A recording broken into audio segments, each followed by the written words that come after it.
So there's this meme. I'm sure you've seen it. How often do you think about the Roman Empire? Well, apparently we think about it a lot. Alarmingly so. Many of us think about the Roman Empire instead of going to therapy.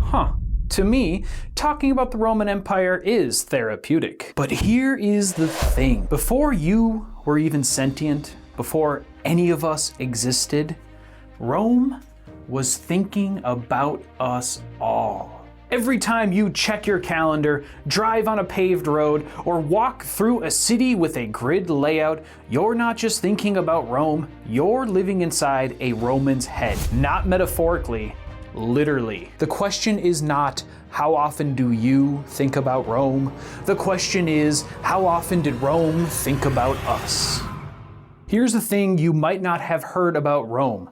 Rome was obsessed with the future, with legacy, immortality through reputation. While modern politicians can't think past the next election cycle, nor can tech CEOs think past the next quarter, Roman generals and soldiers were fighting on battlefields so that their name would be talked about by people 2,000 years later. And it worked. We're talking about them right now. So you might ask, why was Rome like this? Why were they so thirsty for eternal fame? It's because they grew up in it.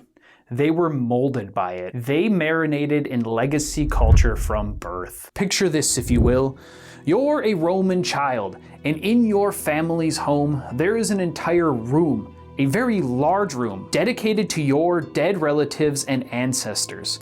And this isn't some cute photo wall with paintings of them up on the wall. This is marble busts, complete with death masks. These death masks are literally wax masks cast from your dead relatives to perfectly replicate their face. These masks were displayed on shelves like some kind of haunted Hall of Fame. Underneath each one of your dead relatives' busts, there was a bronze plaque detailing everything they accomplished, everything worthwhile at least. You as a Roman child were not allowed into this room until your father deemed you worthy. And when in there, he's gonna point at your great-grandfather Marcus and be like, you see him? He died claiming a hill in the Samnite War, saving over 400 men. What have you been up to lately? Imagine growing up in that house. It's a museum to gaslighting you to feel inadequate your entire life. This is like in modern times if your suburban home had a wing dedicated to your ancestors' LinkedIn profile. Oh, looks here like your grandfather had 847 endorsements for conquering Gaul. Well, you have 7 for Microsoft Excel. Care to explain yourself? But Rome's legacy culture is even deeper than the haunted Hall of Fame. Romans read the same stories over and over. Livy, Plutarch, the Odyssey, and many other histories. And every one of the stories had the same moral. Be so awesome that historians cannot stop talking about you. We have the story of Horatius defending a bridge by himself against an entire army.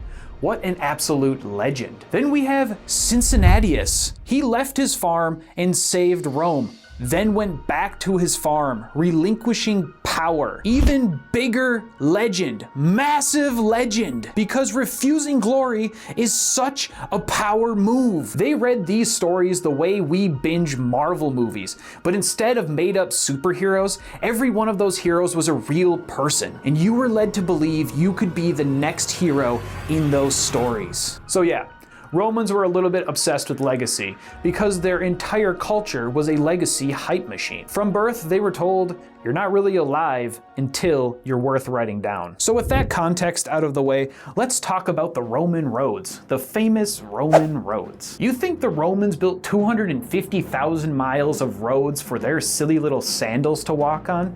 No, they knew they were shaping continents with their roads. The most prosperous cities in Europe are directly correlated to where the Roman roads were. Romans knew how important roads were, and they built them to last. One of the most famous examples of a Roman road is the Appian Way. It was built in 312 BC, and it's still there. It's still functional. You can walk on this road. This road is ready to have trade goods be brought down it today. So while on your daily commute, your roads are falling apart, destroying your car, even though the Department of Transportation did a patch job last summer, think about those Roman roads. Now, I'm not saying that the Department of Transportation is worse at their jobs than some dead Romans.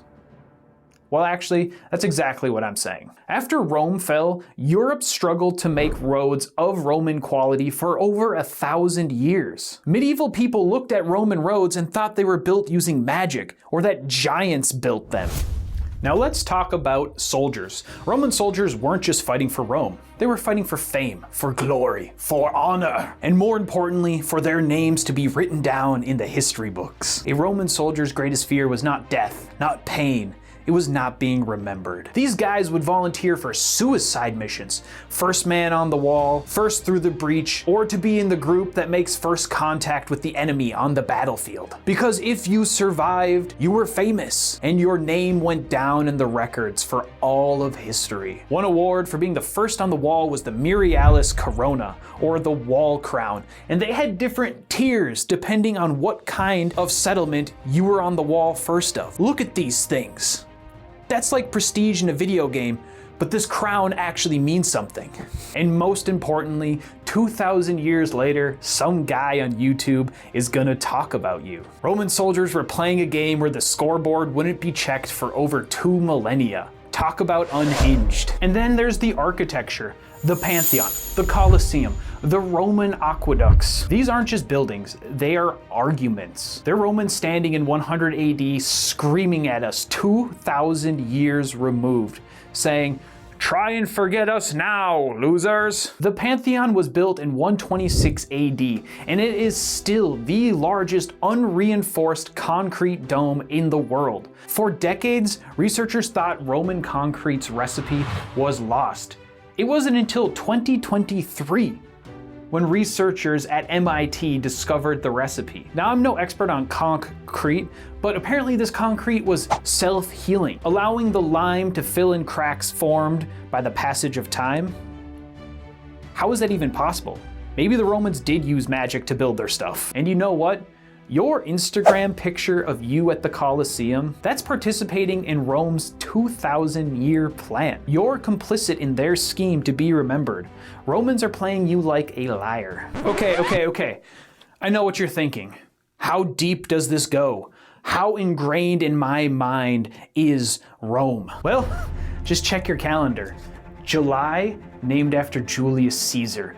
August, that's Augustus Caesar. They wanted their names in the calendar. We're using a 2,000-year-old calendar that doesn't even make sense anymore because the Romans colonized time itself just to make sure we do not forget who they are. But here's where it gets really weird.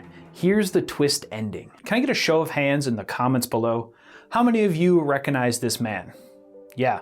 That's Marcus Aurelius, Rome's philosopher king. Marcus Aurelius spent his entire time as emperor writing in his journal, Meditations, not worrying about legacy. Here he writes, "Soon you'll be ashes or bone, a mere name at most, and even that is just a sound, an echo."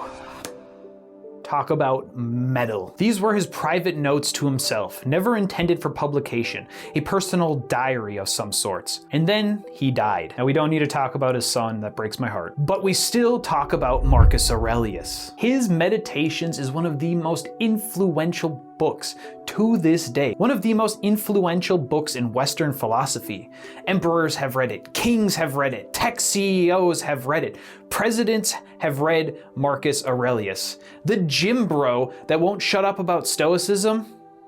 Yeah, he's read Meditations. He's more famous now by sheer volume of people than he was when he was alive. He tried so hard not caring about legacy that he accidentally created one of the greatest legacies. Even when a Roman tried not caring about his legacy, he was remembered because you can't escape your own culture. So yeah, Rome was thinking about you.